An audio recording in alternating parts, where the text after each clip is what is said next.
क्या आप भगवान बर्बरीक के बारे में जानते हैं?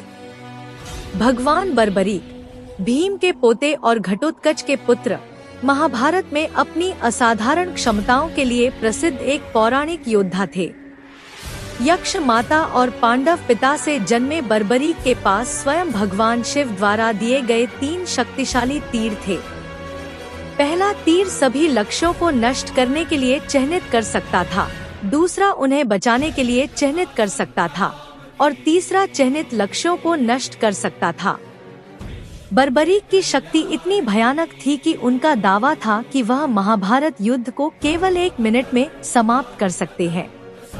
हालांकि कमजोर पक्ष के लिए लड़ने का वादा करने से बंधा होने के कारण बर्बरीक ने पांडवों का समर्थन करने का इरादा किया, जिनकी सेना कौरवों की तुलना में छोटी थी। युद्ध शुरू होने से पहले बर्बरीक ने एक बूढ़े ब्राह्मण के रूप में भगवान कृष्ण से मुलाकात की। कृष्ण ने महसूस किया कि बर्बरीक के तीर युद्ध की धारा को बदल सकते हैं, इसलिए उन्होंने उससे एक पेड़ पर उनकी शक्ति का प्रदर्शन करने को कहा।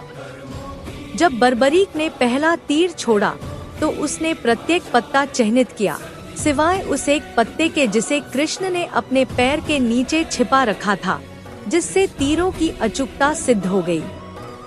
कृष्ण ने फिर अपनी असली पहचान खोली और बर्बरीक को समझाया कि हारते पक्ष में शामिल होकर वह अंततः खुद को छोड़कर सभी को नष्ट कर देगा। इससे बचने के लिए कृष्ण ने युद्ध भूमि को पवित्र करने के लिए बर्बरीक का सिर कटवाने का अनुरोध किया। बिना हिचकिचाहट के बर्बरीक ने अपना सिर काट लिया और उसे कृष्ण को समर्पित कर दिया, जिन्होंने युद्ध देखने के लिए आसमान में रख दिया।